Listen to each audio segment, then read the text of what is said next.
主啊，求你怜悯我，因我终日求告你。主啊，你本为良善，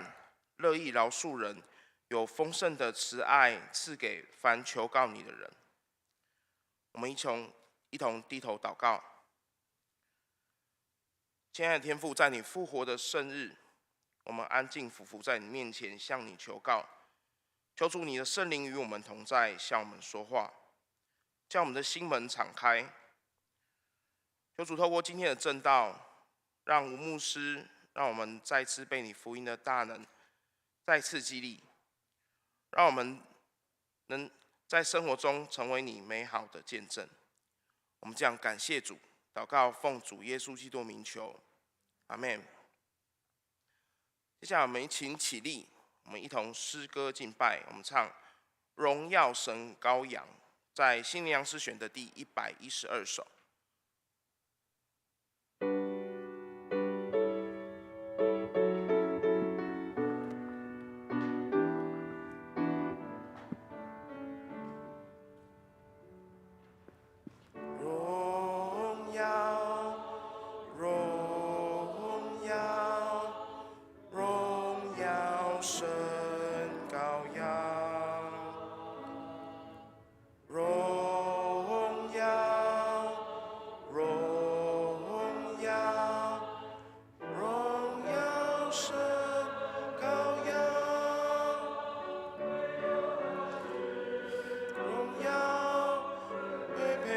赞美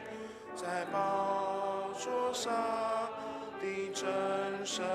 羔羊，我敬拜他。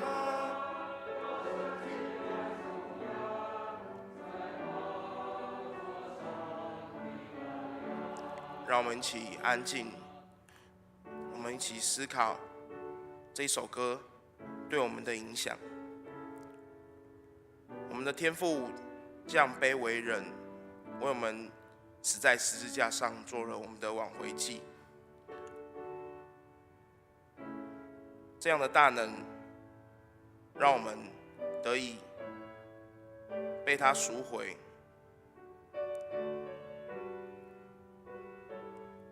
这样何等的恩典，我们要怎么样的能够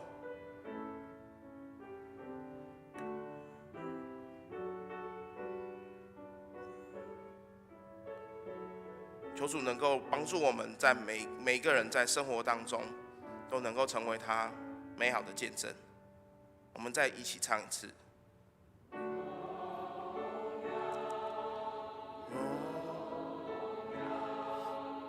荣耀神羔羊，荣耀。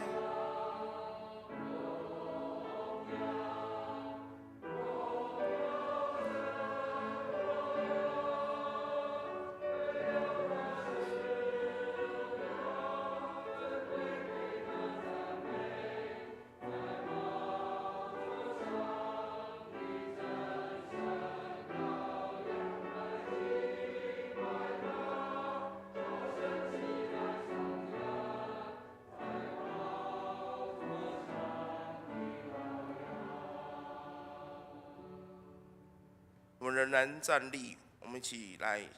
同诵我们的信仰宣言《使徒信经》。请，我信上帝，全能的父，创造天地的主。我信我主耶稣基督，上帝的独生子，因圣灵感孕，由童贞女玛利亚所生，在本丢比拉多手下受难，被钉于十字架，受死，埋葬，降在阴间，第三天从死人中复活，升天，坐在全能父上帝的右边，将来必从那里降临，审判活人死人。我信圣灵，我信圣教会，我信圣徒相通，我信罪得赦免，我信身体复活，我信永生。阿们。荣耀颂。但愿荣耀归于父子圣灵，父子圣灵。起初这样，现在这样，以后也这样，永无穷尽。阿们，阿们。会众请坐。接下来我们来同诵起应文，由在诗篇的第78章第1到7节，旧约的第606页，由来念单数节，会众来念黄色的部分，在我们投影片黄色的部分。诗篇第78章第1至7节，我的民哪，你们要留心听我的训诲。我要开口说比喻，是我们所听见、所知道的。我们不将这些事向他的子孙隐瞒，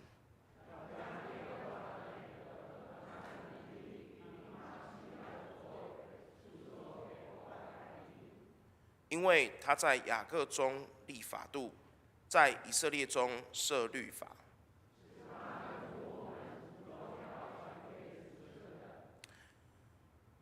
使将要生的后代子孙可以晓得，一起好叫他仰望上帝，不要忘记上帝的作为，唯要守他的命令。公祷，我们一起为普世社会一同祷告。我们为加萨走廊与约旦和西岸祷告，让基督信仰能够进入生活中，让国家百姓能够更认识基督信仰祷告。我们为台湾卫理公会南教区祷告，高雄卫理堂新俊杰牧师为教会奉献充足，教会在当地更加得人，传道同工身心灵健康祷告。我们为台湾2024年总统及立委选举祷告，求神拣选合适的执政和立法者，赐福台湾人民。我们求上帝帮助政府相关部会对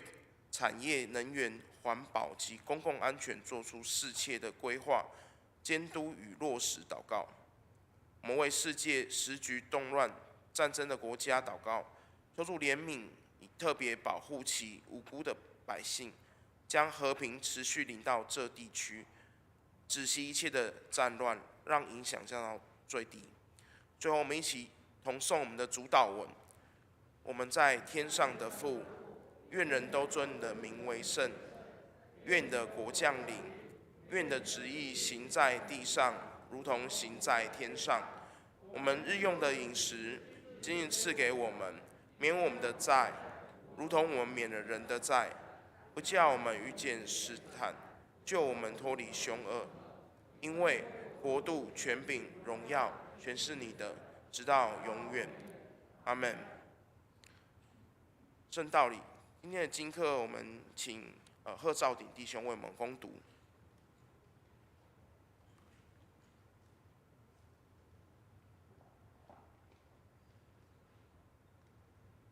经课第一处在约书亚记24章1到3节前半，14到25节。旧约圣经235页。约书亚将以色列的众支派聚集在示剑，召了以色列的长老、族长、审判官并官长来，他们就站在上帝面前。约书亚对众民说：“耶和华以色列的上帝如此说：古时你们的列祖，就是亚伯拉罕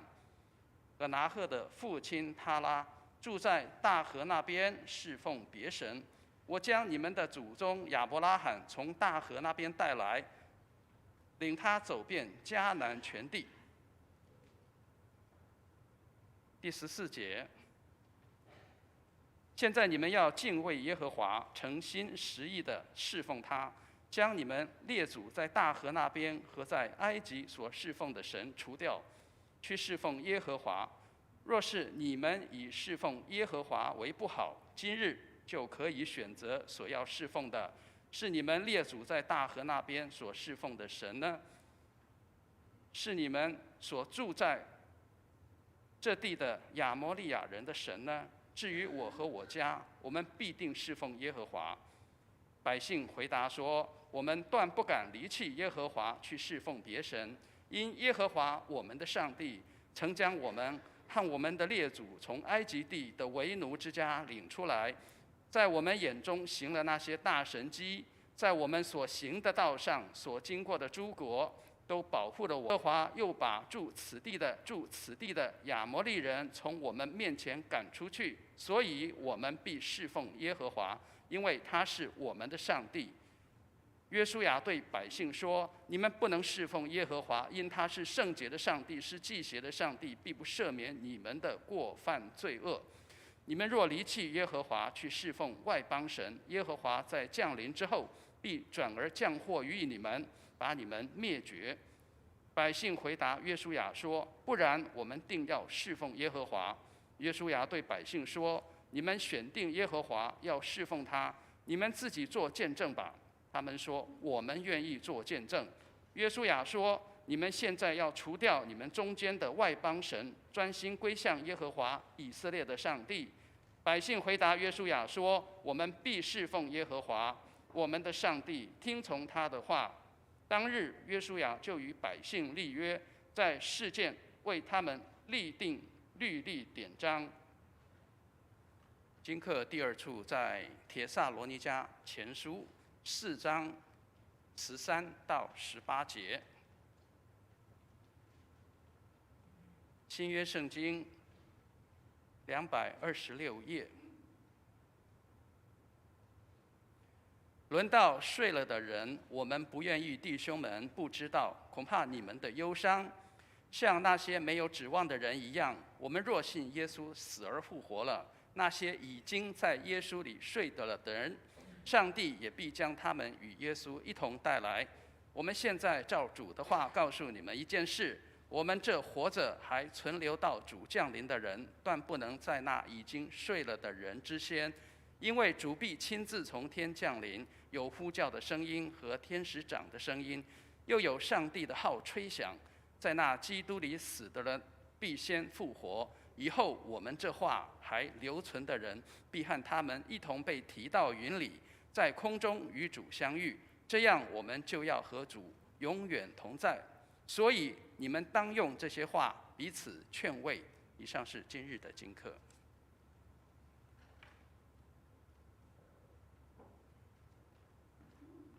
接下来由我攻读马太福音第25章1至13节，在新约的第31页。马太福音第25章1至13。那时天国好比10个童女拿着灯出去迎接新郎，其中有5个是愚拙的，5个是聪明的。愚拙的拿着灯，却不被预备油；聪明的拿着灯，又预备油在器皿里。新郎延迟的时候，他们都打盹睡着了。半夜有人喊着说：“新郎来了，你们要出来迎接他。”那些童女都起来收拾灯，愚拙对聪明的说：“请分些油给我们，因为我们的灯要灭了。”聪明的回答：“恐怕不够你用吧，不如你们自己到卖油的那里去买吧。”他们去买的时候，新郎到了，那预备好了的同他进去坐席，门就关了。其余的童女随后也来了，说：“主啊，主啊，给我们开门。”他却回答说：“我实在告诉你们，我不认识你们，所以你们要警醒，因为那日子、那时辰，你们不知道。”以上是神的话。接下来我们请诗班献诗。今天献诗的是，诗歌是救赎。我们请诗班。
谢谢诗班的献诗，愿一切美好荣耀归给我们的神。今天我们很开心能够邀请到我们凤山卫理堂的吴议会牧师为我们证道。今天证道的主题是选得好就不再错过。我们请吴牧师。弟兄姐妹平安，感谢神的恩典，让我可以再次来到我们荣光堂与弟兄姐妹来分享。再次代表凤山卫理堂的弟兄姐妹来向各位来问安，愿我们在主里蒙神的平安，并且知道因着耶稣宝血使我们得着救赎，这一份救恩使我们心能够深深的得安慰，可以在未来的每一天当中经历上帝的同在以及他的喜乐。我们一起祷告。荣耀的神，我们要在今天再次称颂你，让我们众人虽多，却如同一人的同心同意的要来敬拜你。让你从你的话语当中向我们显示你的奇妙以及大能，再次让你的儿女可以有谦卑的心来聆听，并且依靠你来跟随你的脚步。谢谢你引导我们，奉耶稣宝贵的名祈求，阿们。今天要跟弟兄姐妹来分享，特别是从我们今天一整个经课，在旧约经课当中，约书亚对当时以色列百姓，他们已经要进迦南了，要他们做选择。在这进迦南地的时候，他们的选择，约书亚铿锵的有力的说：“至于我和我家，我们必定侍奉耶和华。”这是他的选择。你的选择是什么呢？在马太福音的经文里面，我们读到了刚刚思慧所读的福音经课里头，正是一段耶稣已经把重要的选择题的答案告诉我们。他已经在这一个选择题里面先告诉我们，聪明的选择是哪一个，愚拙的选择是哪一个。天底下有哪一个好老师，他是愿意学生得满分，然后直接把答案送给你，然后让你可以来选择的？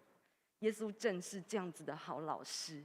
他盼望我们的人生不会再错过。我想有时我们去购物，或者是走在夜市当中，最常听到叫卖说：“走过路过，千万不要错过。”他很希望能够从你这个路过的人潮当中，其中一位可以从你的手中，然后呢得到白花花的钞票，然后你可以把他的货物呢给带回去，这样两造之间都可以得到益处。但是如果那一个买家卖的东西是那个卖家所卖的东西是我这个买家不需要的，那当然错过就非常的合理。只是在今天，我想在我们的生命当中，或许偶尔我们都会有时会去问神说：“神啊，为什么？为什么？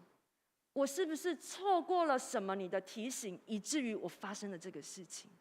我是不是错过了哪一个服侍你的机会，以至于上帝你要这样的来管教我、责备我？”有时我们是因着对上帝有太多的不认识，从圣经当中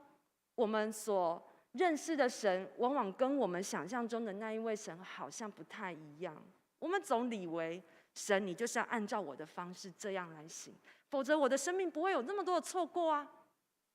但今天在进入这段经文里头，神要让我们再次来看见，我有 PPT， 好，谢谢。选得好，我们的人生就不会再错过。今天马太福音的经文让我们看见，正是有一群人，他们错过了在这一个新郎来到的时候的关键时刻，能够一起进入到这个筵席里面。但是在这个故事当中，虽然有着悲剧性的一个发生，然而神却让我们今天可以一起来阅读的时候，他盼望我们每一次的选择都可以抉择，依靠神做出合适的抉择来。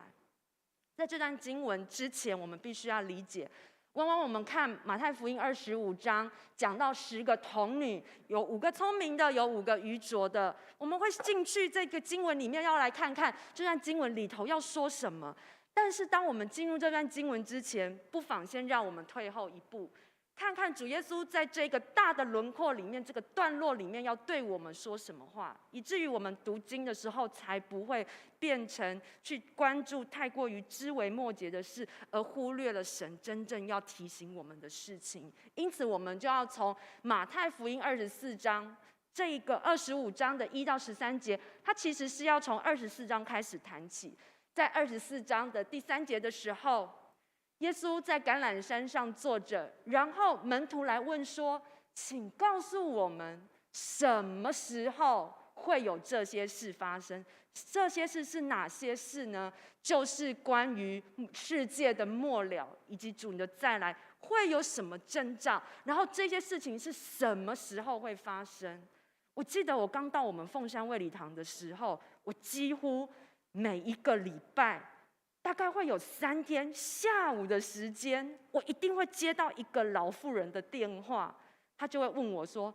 哎，小姐，我想请问你，耶稣再来是不是快到了？因为这个 COVID-19 很严重。”他很担心这个，所以我记得我去年刚去凤山的时候，就会有一个老人家，然后用他非常紧促，然后又非常慌张，因为面对这个 COVID-19， 他身边我相信一定有很多，可能有一些朋友不在身边了，可能他看着新闻，有很多人就这么样的结束生命了，可能他跟你不一样，他不晓得习了地上的劳碌之后，他将来有永生的盼望，以至于他其实是可以有力量。带着主的盼望，可以在地上继续生活。所以我每次都要接到他这个很慌张的电话，我就会鼓励他说：“阿姨，你不要紧张，你也不要担心耶稣基督什么时候再来，没有一个人知道，只有天父知道。你就好好的放心。然后呢，圣经有一句话，我至少我可以送给他，就是喜乐的心是良药。”所以你不要太担心，喜乐的心是良药。他说：“哦，好，那我知道了，谢谢你。”我就这样子常常就要接这个阿姨的电话。直到有一天，阿姨没有再打电话给我了。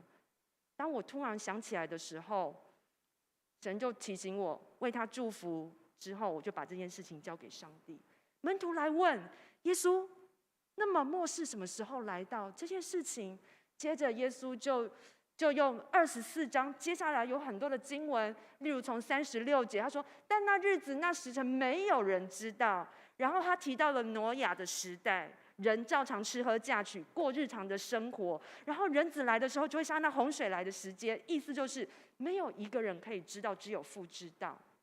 然后50节说，就在想不到的时候，就在不知道的时候，然后呢，他又用那个仆人的比喻，然后接下来，总之他就一直在提醒着。所以接着这一个脉络，马太福音25章的1节，耶稣又讲到将来末日的那时，什么时候再来到呢？末世来到的时候，那也就是天国的降临的时候。他说，天国就好比10个童女拿着灯出去迎接新郎，拿着灯出去迎接新郎。所以这段经文，他要从这个段落来看。于是呢，我们就发现，耶稣又在把重要的事情换了另外一个方式在说，没有人知道那个时间是什么，因为在第5节跟第6节，这在经文里头，他提到说，新郎延迟了，所以表示大家在等待的那些人都不晓得什么时候延迟了。然后呢，就突然有人喊着，而且在半夜喊着说：“新郎来了，你们出来迎接他。”既然我们都不晓得什么时候耶稣要再来，于是耶稣为了让我们能够明白将来耶稣再来的这个事情，对我们来说，现在此时此刻我们可以做怎么样的准备？耶稣提醒我们一件事情，就是要做好那。可以帮我按下一页吗？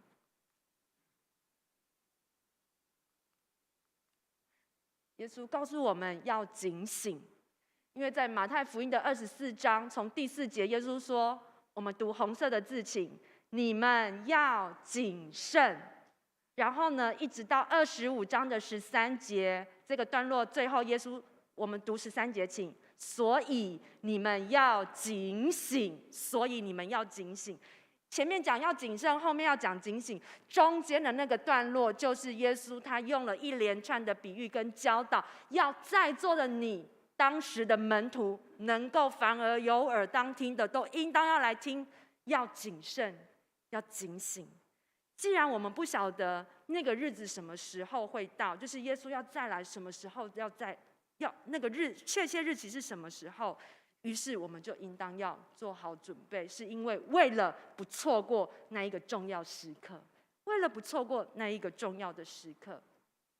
所以因此我们看完了这个整个大图片之后，我们就要来进入今天的这一段福音经课的经文。下一页。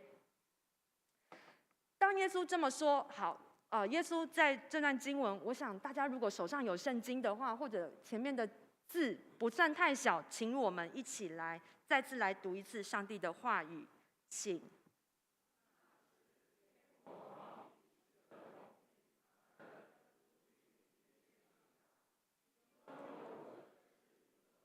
5个是聪明的，愚拙的拿着灯，却不预备油。器皿里，新郎延迟的时候，他们都打盹睡着了。有人喊着说：“新郎来了，你们出来迎接他。”那些童女就收拾灯，愚拙的对聪明的说：“请分点油给我们，因为……”聪明的回答：“恐怕不够你我用，不如你们自己由那里去买吧。”他们去买的时候，新郎到了，那预备好了的同他进去坐席，门就关了。其余后来了，说：“主啊，主啊，给我们开门。”他却回答说：“我实在告诉你们，我不认识你们，所以你们要警醒，因为那日子、那时辰，你们不知道。”当我们在读这段经文的时候，我们不免会问一件事情。下一页，谢谢。在这故事里头，其实有很多会让我们觉得匪夷所思、疑惑的地方，就是那么晚了，他们要去哪里买油呢？或者是在这个情况底下呢，为什么这5个聪明的童女，他们不愿意分点油给那另外5个愚拙的童女呢？怎么这么的严格？这些不就把门打开就好了？为什么他们不能进去呢？我想读这段经文的时候，我们可能都会有这一些疑惑。但是让我们再次回到那个大的图片里面来看，耶稣要我们谨慎。既然耶稣的再来是必然性会发生的，如同我们今天读的书信经课里面提到，主再来的日子，主再来是必然会发生。那如果主再来，我们这一些还没有睡了的人，那将来就与主一同被提到天上，一起来见证这个主荣耀的时刻。主再来是必然的。那么既然他说的话是真实，于是在这段经文里头，或许我们就暂时把这一些我们不明白的事情，我们觉得疑惑的事情，先暂时放在一边，让我们来看看，为什么这5个聪明的童女会在一开始的时候被耶稣就提醒说他们是聪明的。经文怎么说到？其实你有发现经文一开始耶稣就有说到为什么他们是聪明的吗？而另外5个为什么是愚拙的吗？聪明的他们，其实这10个童女，当时耶稣所用的比喻，就是在巴勒斯坦时代娶亲的时候，人他们的习俗，新郎一定要有10个童女，就是处女，然后呢，他们去提着灯去迎接新郎，因为他们的婚礼通常呢，有的时候会到半夜的时候回到他们的聚落里面去。我在这里就不多赘述这一个情形，但是重点的是，这些10个童女，5个聪明的，5个愚拙的，他们都是知道自己有一个很清楚的目标，在婚礼就是要去迎接谁呢？迎接新郎，因为他们知道婚礼常常有时候都是会在半夜发生。最主要的原因就是因为他们在犹太人的一天从什么时候开始啊？傍晚，他们傍晚是一天的开始。所以傍晚的时候呢，新郎通常就会开始接受自己村落里面的人的祝福，因为他们看结婚是一件大事，挨家挨户的接受祝福之后，他们就前往到新娘子家，然后要去把新娘子迎娶回来，然后再回到新郎的家，然后开始欢庆喜宴。这于是难怪当他们在自己的家族里面、村落里面已经接受完大家的祝福，要去到新娘子家迎娶，回来又是一段路程。那当然回到自己的家的时候，一定会是半夜，然后开始喜宴。所以于是才要安排这个10个童女提灯，然后迎接新郎。他们的外观、他们的衣着一定都是当时的预备好的，不论是那聪明或愚拙的。只是从经文里面我们可以看见，唯一的差别就在于，那聪明的有预备油在器皿里，而愚拙的没有预备油。我知道很多的牧者、解经家也会说，那油就象征的是什么啊？那个器皿就象征着什么？那个灯就象征的是什么？是圣灵的工作，还有等等等等。但是，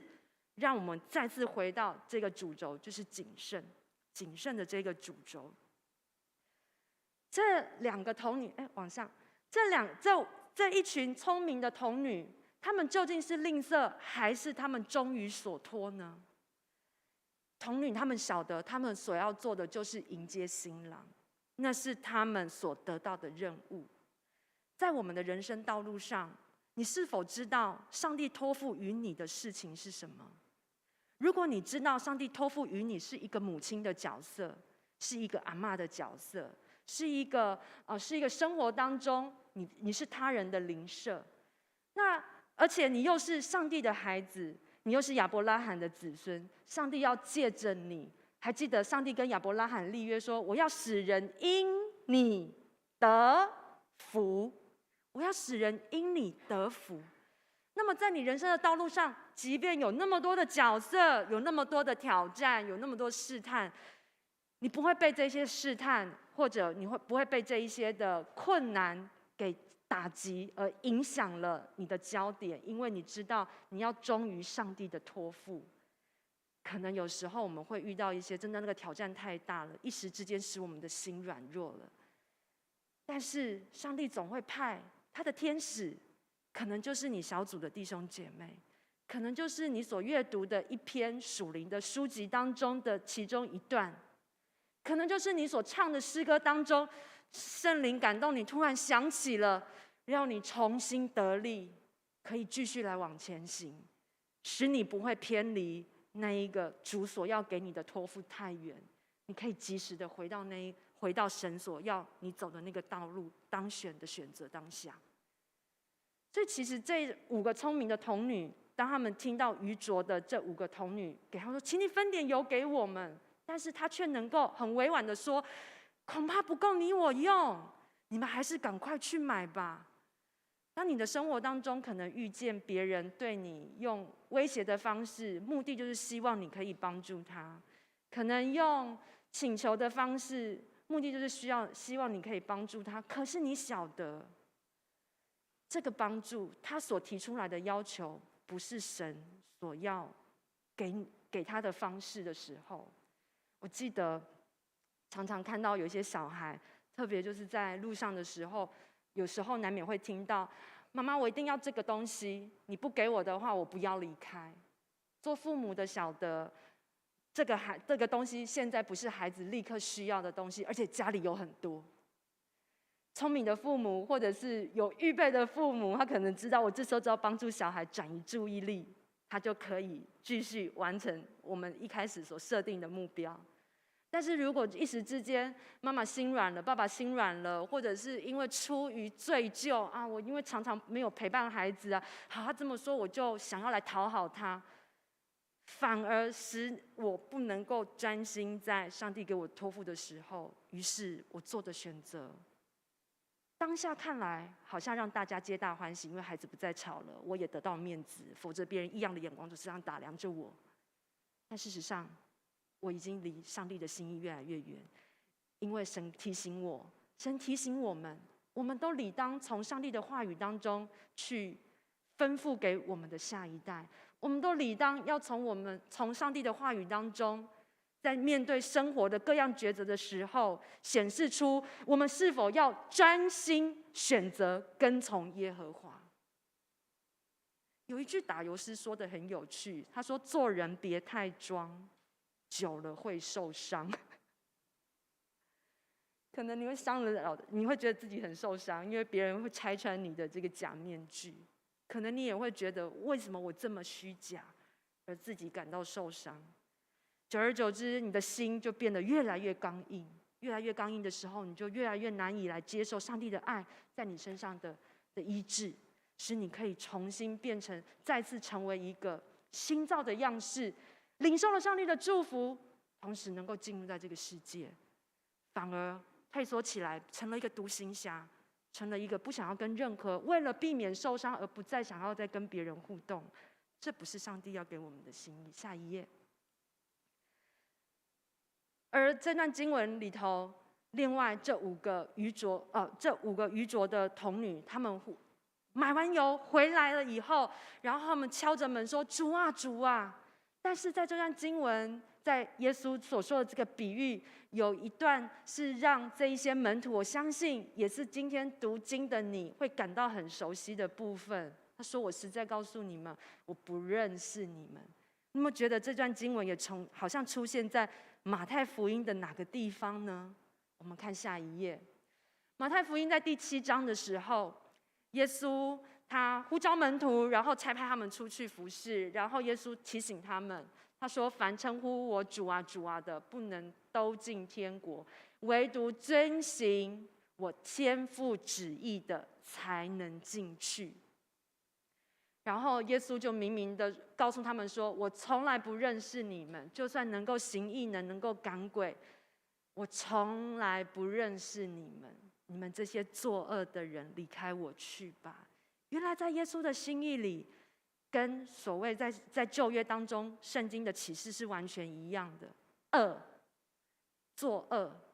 恶，换言之，就表示是不听从上帝的话。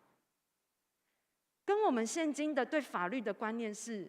完全不一样的。我们以为是犯了规条，那个才叫做恶，但是其实是我们不听神的话的时候。诗篇78篇在第1节的时候就提醒我们，要留心来听上帝的话，要来侧耳听上帝的话。留心侧耳听的目的，不是为了要去指责别人、教训别人，而是为了我能够教育我的下一代。而因为我需要教育我的下一代，于是我就会想，我有3岁的孩子，我有5岁的孩子，我有10岁的孩子，我要怎么用他理解的方式，把这一段话告诉他？我有40岁、50岁、60岁还不认识基督徒的家族朋友，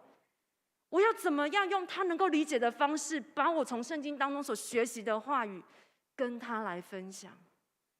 以此我就继续专注在上帝给我的托付，就是我要神的给亚伯拉罕的福气，也要借着我能够跟人来分享，使人因我来得福。最大的福气不就是要使人认识神吗？在无数的黑夜里，那一首歌我们都最喜欢说，这一生最美的祝福就是能够认识主。这一生最美的祝福，就是一生能够有主牵引我们、引导我们。所以，其实我们听上帝的话，是为了要能够帮助我们周围的人，以他理解的方式跟他分享，使他也一同来操练，使他也一同来经历。啊，原来上帝的话语真的是这样。当我去遵行的时候，我看见丰富。当我去遵行的时候，我看见祝福；当我去遵行的时候，我看见真正的自由，我也体会到真正的自由。唯独遵行我天父旨意的，谢谢你。唯独遵行我天父旨意的，才能进去。所以我们就要继续来看下一页，在耶稣所说的这段经文里头，遵行天父的旨意是什么呢？就是那些听了神的话就去行的人，他们就像那个聪明的人，把房子盖在磐石上。下一个，反而呢，听了不去行的，就是愚拙的人，把房子建在沙土上。马太福音的经文里头，整个28章，马太福音的作者非常用心的去记录了耶稣的教导，然后在马太福音的前半段，聪明的、愚拙的，让今天可以读经，还有当时代可以读到马太福音的人，他会在马太福音的当时没有编章节哦，读到马太福音关于10个童女耶稣的比喻的时候，他们又听见聪明的愚拙又把这一条线给搭了起来。第7章的经文跟第25章的经文又给搭了起来。聪明的是什么呢？听了去行的。什么是在神眼中的良善呢？听了去行的，是用心听了以后并且把它执行出来。神要我们的是全心全意，要尽心尽性尽力爱神。神不要一个半心的我们，神也不要一个无心的我们。这5个愚拙的童女会被称之为愚拙，是因为愚拙在希腊文还有亚兰文里头都有某种层面的意思，就是无心，没有心，你没有放在眼里，没有放在你的心思意念里面，无心。我们对上帝的话语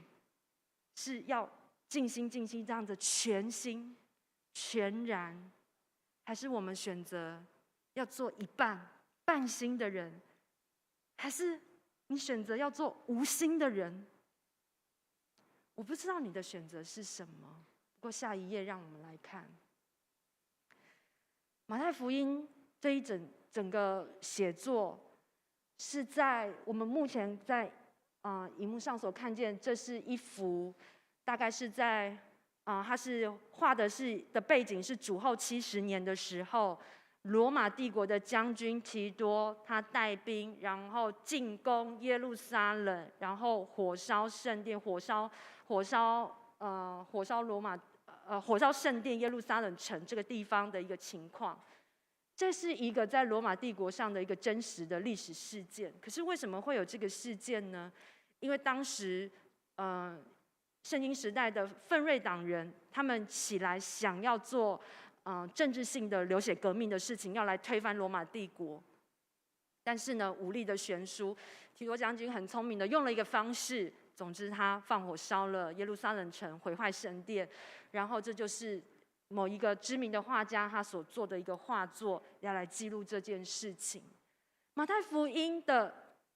写成，大约就在这个提多将军主后70年烧了耶路撒冷城，毁坏圣殿的这个事件之后，那时的犹太人他们开始思想，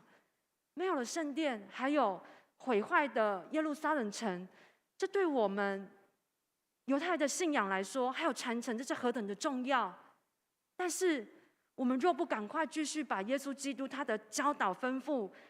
尽量的传递下来，然后让更多的人可以阅读得到、遵行的话，否则这个信仰，还有耶稣说他来是来成全律法那个完美的榜样跟形象，恐怕我们会越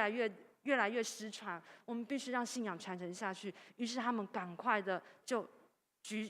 着手来进行马太福音的编写。下一页。就在这个时刻，他们在思索着上帝的旨意究竟是什么，他们在面对究竟我们犹太人的未来是什么。就如同今天的你在读圣经的时候，你也会问一个问题：上帝，我的人生未来究竟该如何的时候，他们翻起圣经来阅读，因为内中有生命，内中有上帝的引导。于是当他们读马太福音的时候，耶稣提醒我们，在生活里面确实我们会有遇到许许多多的挑战，我们可以做愚拙的选择。但是如果我们没有下一次机会可以归正，有做聪明选择的机会呢？还是我们这个时候就把握时机，在今天，在此时此刻，不论你信主有多久，我可不可以邀请你，你今天都像你第一次信主、第一次听到福音那个时候的热情，再次来对耶稣说：耶稣，是的，我需要你，我愿意在我搞砸的生活里面，再次把主权交托出来。首先，你必须要先承认，你把你的人生搞砸了。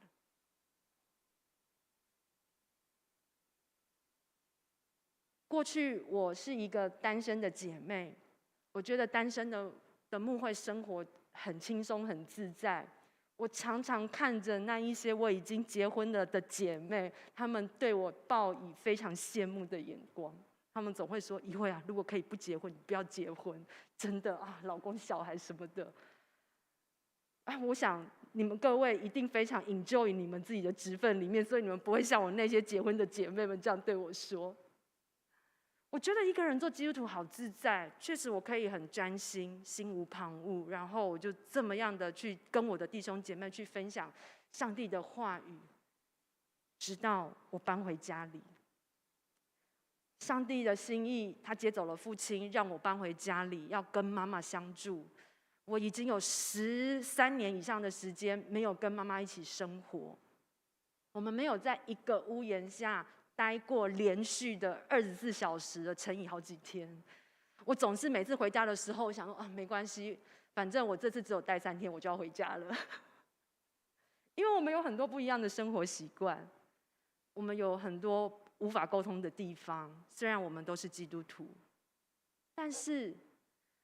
我会反问我自己，在这个时候的我会反问当时的我那时指责妈妈不够爱神，我应该来问问我自己，那我自己又有多爱神呢？我自己又有多么全心全意的站在妈妈的处境，帮助妈妈来理解这段上帝的话语，以至于她可以活出上帝的心意，以至于她可以在她焦虑不安的时候，她可以活出上帝的心意，而不是只是留下一句话：好了，妈妈，你不要再讲，你好烦。然后下一秒我接到电话的时候，喂，平安。我回到高雄的时候，我在面对我自己人生的失败。我没有在弟兄姐妹的面前做假装的自己牧师什么都能，牧师什么都可以很圣洁的做出合神心意的决定。不，我跟弟兄姐妹一样的软弱。我告诉神说：神，我如果没有你，我真的没有办法走下去。我需要你帮助我知道怎么样跟妈妈互动，我需要你帮助我，以至于我可以在她这个丧偶的期间陪伴她，可以走出，可以陪伴她，让她可以重拾笑容。上帝，我需要在这个陪伴的过程底下，我自己也需要被你医治，因为我也突然失去父亲。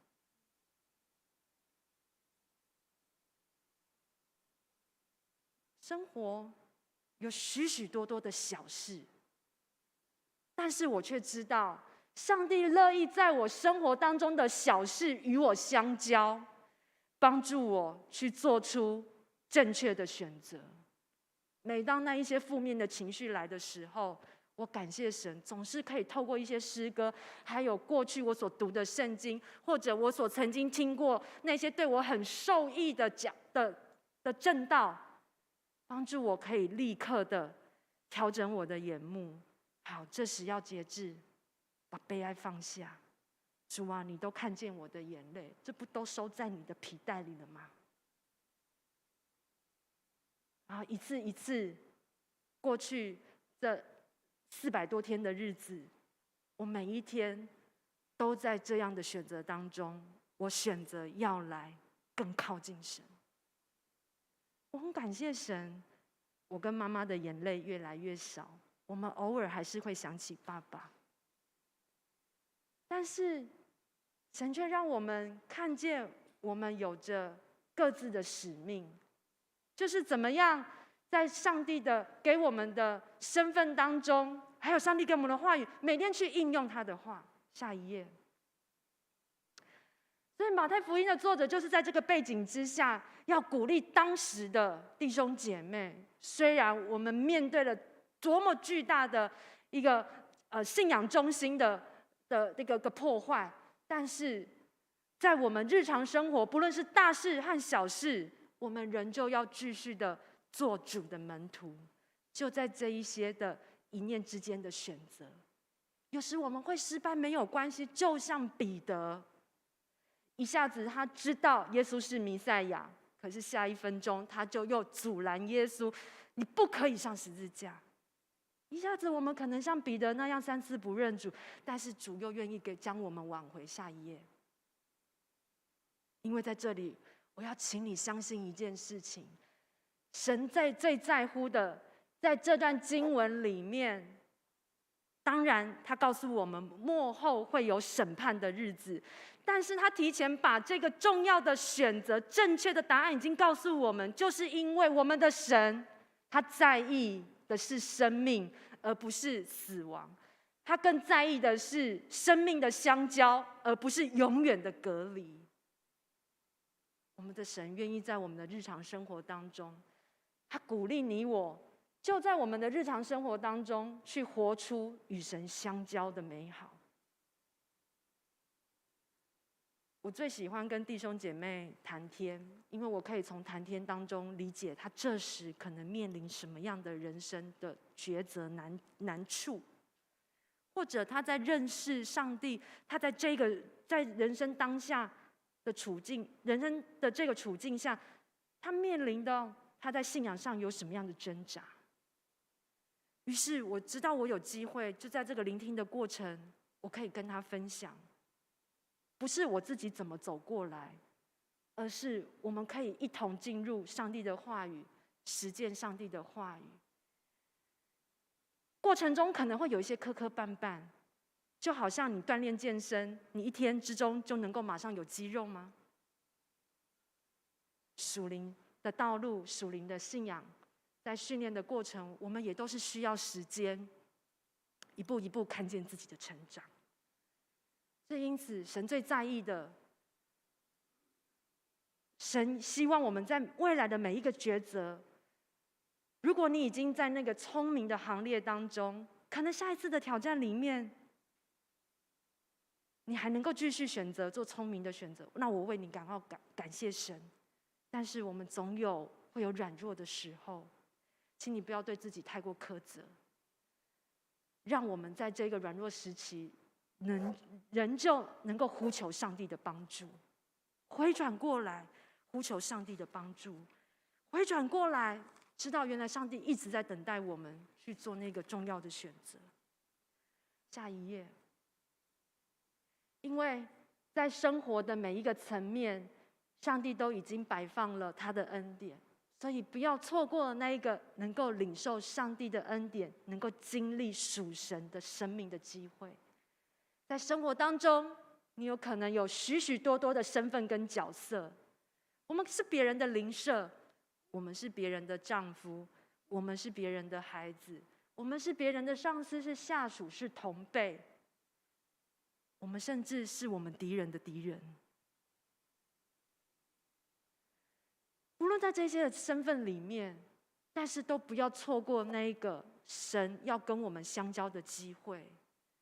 因为神不愿意我们一个人单打独斗，神也不愿意你用那个硬掉的心在地上好像行尸走肉那样子的生活。否则今天耶稣在他离世前的最后一个礼拜，他不会讲出这一段话，然后让马太福音的作者记录下来。如果你知道你只有最后一个礼拜的时间，你会说什么话？你会做什么事？耶稣即便他要在上十字架，这已经是从马太福音21章之后记录的，就是他在最后一个礼拜的言行。他在继续在这里，仍旧用这个比喻要呼唤我们，用比喻呼唤我们，神的儿女啊，即便你觉得你好像被世界遗弃，好像以赛亚书所说的妇人焉能忘记自己的孩子，即或有的，我也不忘记你，我也不忘记你，我爱你，这是我跟你立的约，我对你爱的约，那是一生之久。即便你不论在哪个层面，在哪一个身份，你觉得你好像很孤单的时候，请你不要忘记来呼求我的帮助，请你不要忘记，在这一件难题上，你仍旧需要上帝的拯救。我们要怎么样继续保持警醒的生活呢？你可以这样子跟上帝祷告，你可以这样跟上帝说：主啊，我今天非常需要你的帮助。不论我已经信主有多久了，我都需要依靠你的救恩，因为你的救恩就是帮助我脱离，使我在辖制底下脱离辖制，得到自由。弟兄姐妹，你在什么样的辖制底下？是恐惧吗？是对未来的担忧吗？其实，往往我们生活当中所看见的那一些问题，真的都不是太大的问题。往往真正的问题是我们的心。你的心决定了那个问题有多大。如果你的心决定那个问题其实很小，那么你就会知道那个问题很小，然后你可以越过它，你可以依靠神，就是胜过这样的困难。重点在于我们的心。你可以这样跟主祷告，你可以当你每天一起床的时候，你就先提醒自己：主啊，我真的很感谢你拯救了我。我知道今天我不是单打独斗，我不是一个人，我是跟天父你一起同心同行。天父，谢谢你要牵起我的手，一起来走今天要经历的事情。不论遇到什么样的难处，我知道你恩典够我用。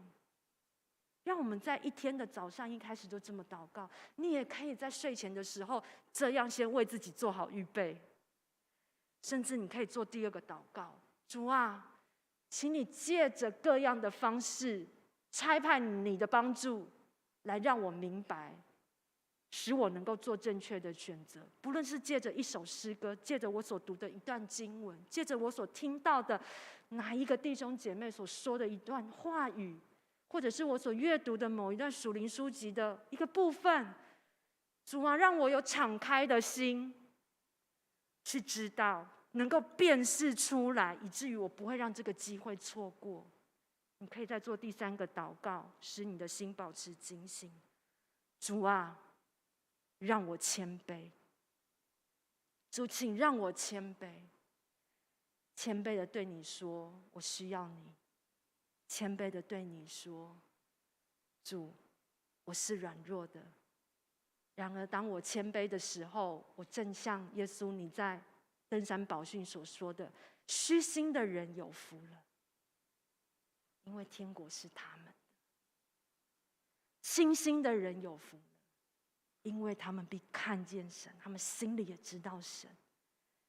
于是就没有什么能够动摇他们。所以今天弟兄姐妹，你或许会想，牧师，我还是觉得每天靠主警醒好难哦。让我跟你分享著名的戴德生牧师，这位宣教士，他亲身经历上帝的工作。他这样说：上帝的工作通常有3个阶段，首先是不可能，第2个阶段是很困难，第3个阶段是成就了。当你要说主，我觉得要警醒好困难哦。往往上帝的工作也有这3个阶段。一开始你会觉得很不可能，之后你觉得很困难，但是只要你继续照样的这么去做，就像当初耶稣在马太福音第7章所说的，那听到就去行的，是那聪明的生命在坚固的根基上。这个也是我所期待。过去我的生命当中有一段时间可以放慢脚步，好好来审视我自己的属灵状况，也好好的跟我的母亲一起来建立一个基督化的家庭。我真实的看见，在我们凤山卫理堂那里有许许多多的破碎的家庭，他们真的很需要上帝的话语的更新跟力量。所以下一页，我们凤山卫理堂希望在明年，如果主许可的话，我们希望可以很快的募集到20万，然后可以在那里做免费儿童课后照顾。你会说，牧师，在学校不是已经有这一些，学校不是都在做这些事情吗？但是往往有很多孩子他就是不符合资格，或者他是所谓学校的那种烫手山芋，老师都不想接的 case。我们想要去这样寻找那一些真的有需要被帮助的人。因着他们生命当中需要经历转变，我想这样的孩子可能会让我们在信仰的实践上面是会很有挑战，但我相信也会很有丰富。只要弟兄姐妹在平常的生活当中，我们就愿意把小事都交给神，愿意按照上帝的心意活。于是我们就知道怎么样帮助那些还没信耶稣的人，怎么样去活出上帝的心意来。因为信仰不是用装的，不是假冒为善。当我们这么执行，过去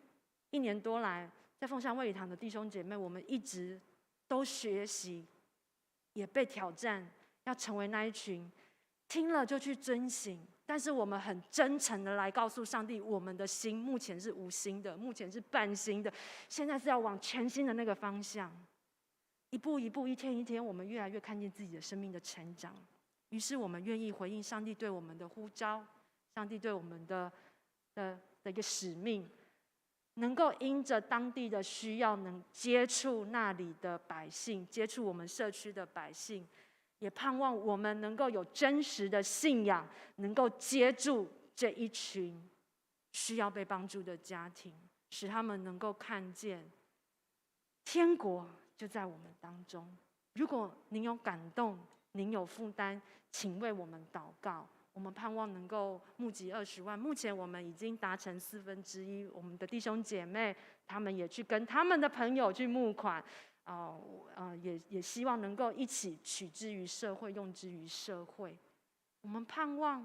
当主刚强我们不需要等到我们非常完全的像神的时候，我们反而愿意在每天的生活当中都真实的在日常生活的小事跟主相交，经历生命。在学习的过程，也愿意继续跟这一群新来的朋友，需要主的人，我们一起活出信仰，让上帝的丰富就在我们当中。于是越来越多的人就一起听闻这福音的道理，见证福音本是神的大能，要救一切相信的人。我们一起祷告。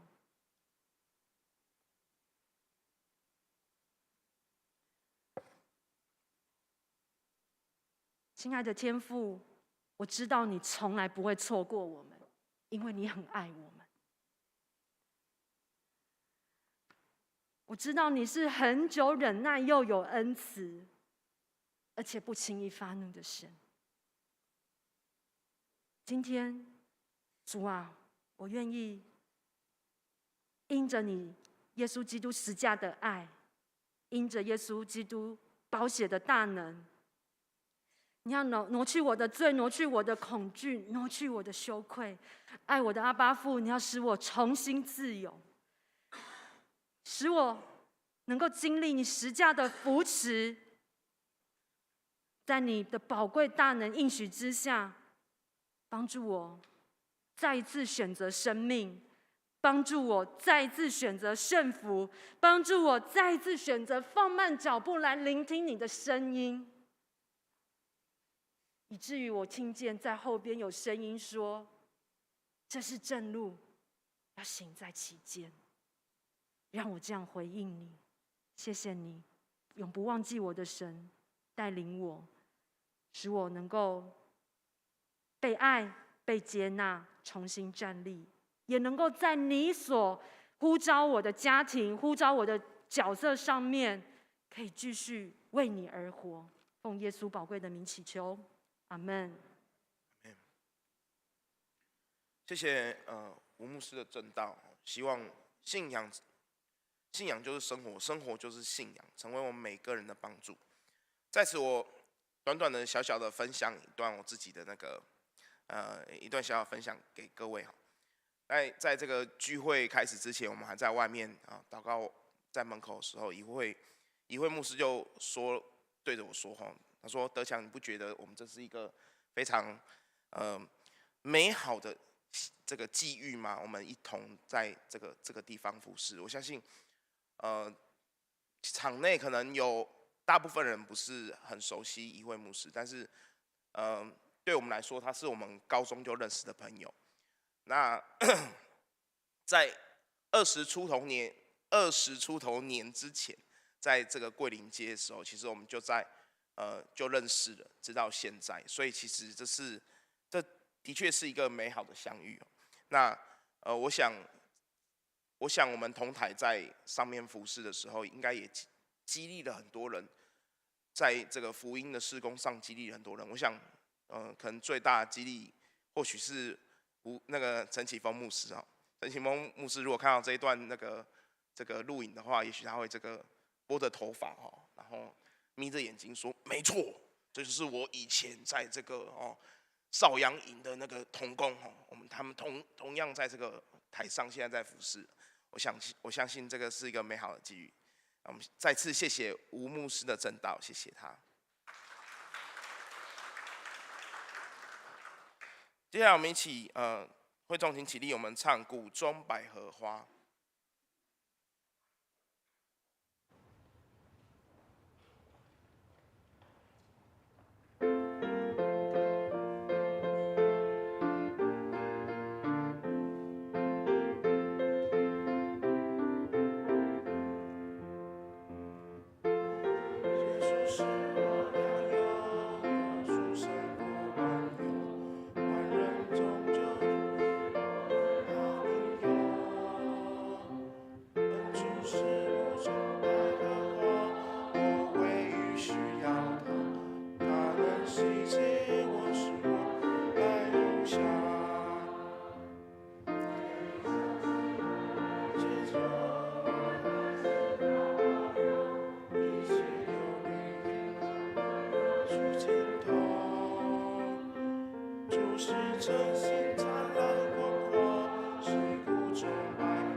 请坐，我们请司宪同工到台前来。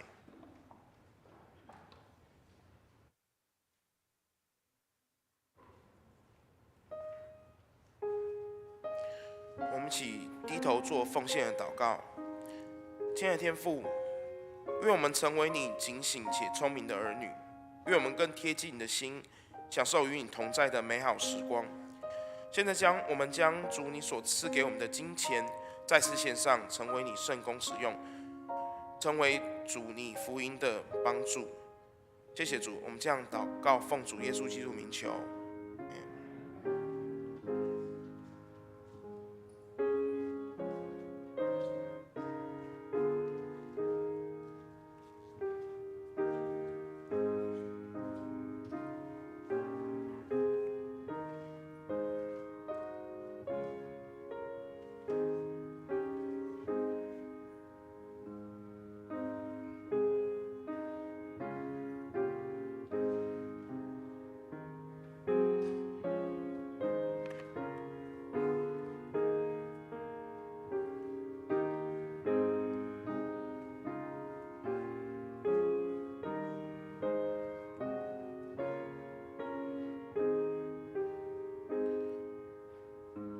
会众请起立。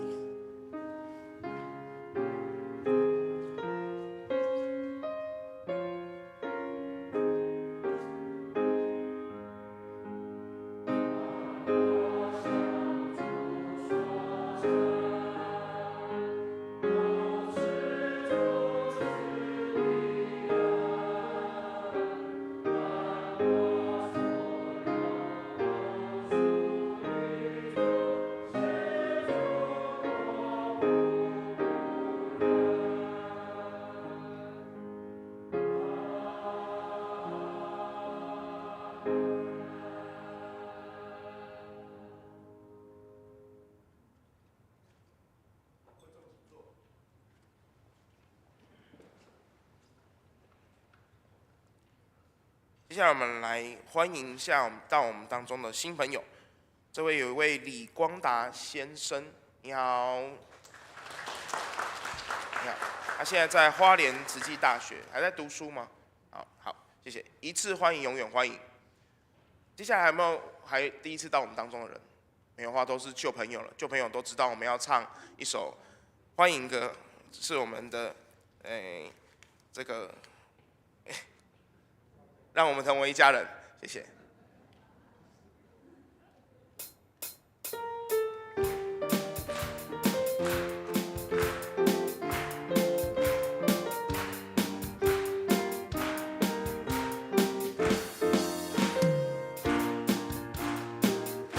我们成为一家人，因着耶稣，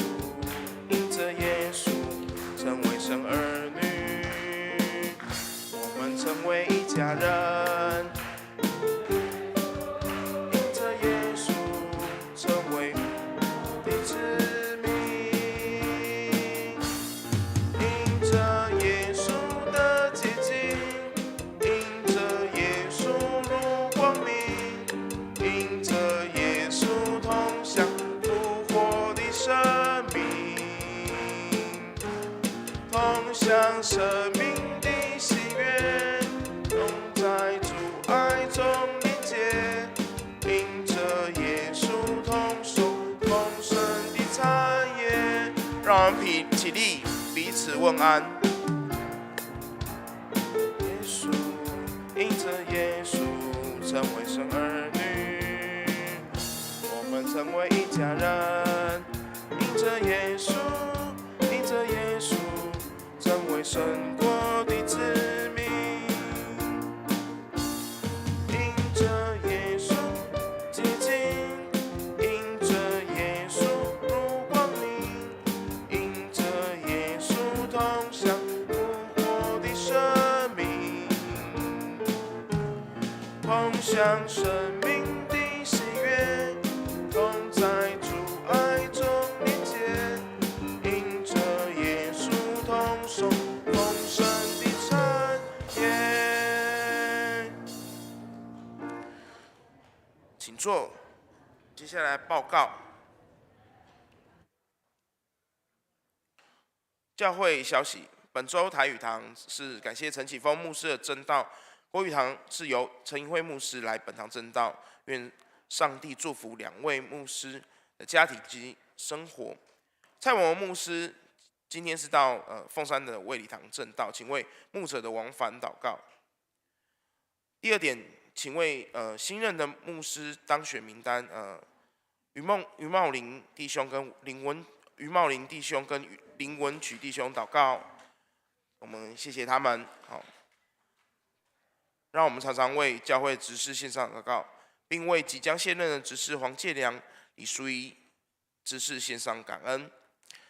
下主日11月19日11点45分将召开11月的小组长会议，在205，请小组长们预备心参加。刘清燕老师将于11月19下午1点半借用本堂作为新书发表会。刘新前牧师将在发表会上讲授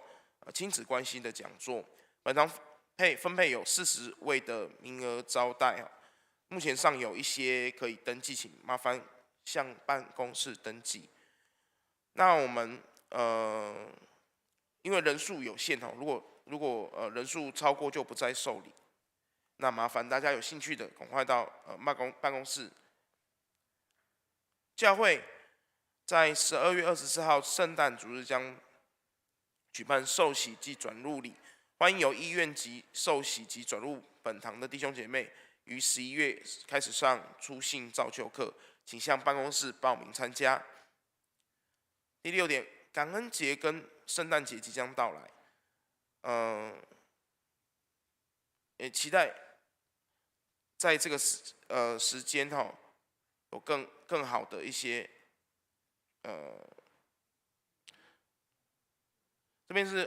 这边不好意思，这边有一件事情是向大家在这个圣诞节的布置各个小组都有一些分配到。那么像葡萄小组跟这个这边下面有第7点哈，就是不好意思，这个没有看清楚，就是教会已经有着手圣诞布置了，各楼层分配都已经有预备。那1楼是雅比斯，2楼是儿组，3、4楼是社青跟葡萄小组，那5楼是社区，然后6楼是青少期。希望各个这个小组都能够这个开始布置。那么有一些教会共用的一些布置已经有办公室会将会有预备，请大家可以先领取一些教会现有的布置，然后我们也有提供一些经费给各个小组进行一些布置哦，就大概每个小组要1000块的一个布置经费。那我们持续为教会的复兴守望祷告，邀请各弟兄姐妹参加周四晚上7点半的查经祷告会，让我们一起关心。那么肢体消息的话，因为季节这个交替流感、肠病毒病菌流行，还有登革热，请弟兄姐妹在外出自身防护都要大家要注意。然后我们也为确诊及这个还在病痛当中的弟兄姐妹持续代祷。那身体不适的还有很多身体不适，还有一些在进行手术的弟兄姐妹，我们也持续为他们守望祷告。以上，那弟兄姐妹，我们请起立，我们起上3、1颂。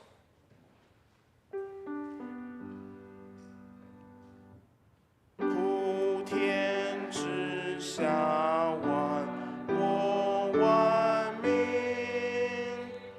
齐声赞美父子圣灵，三位一体，同荣同尊，有旨。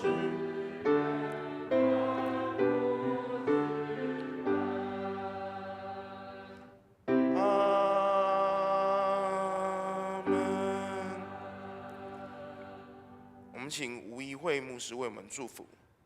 受上帝的祝福，亲爱的天父，带领我们，因着你的爱差派我们进入这世界，因着你的爱，也带着你的爱和那圣灵的提醒，使我们能够进入在家庭、工作、人际关系任何一个场域里面，要使我们得着从你而来的力量。更愿我主耶稣基督的恩典、天父上帝的慈爱和圣灵的感动，常与我们及我们的家人同在，使我们能够勇于为善，使我们能够经历你的丰富，从今时直到永永远远。阿们。阿门颂。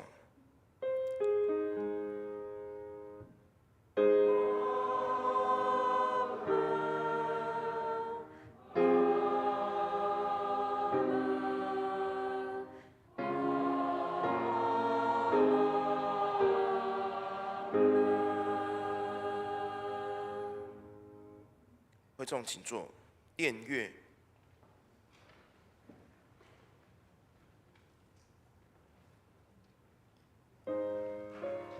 在殿乐中，请为今天的肢体消息及教会事工代祷。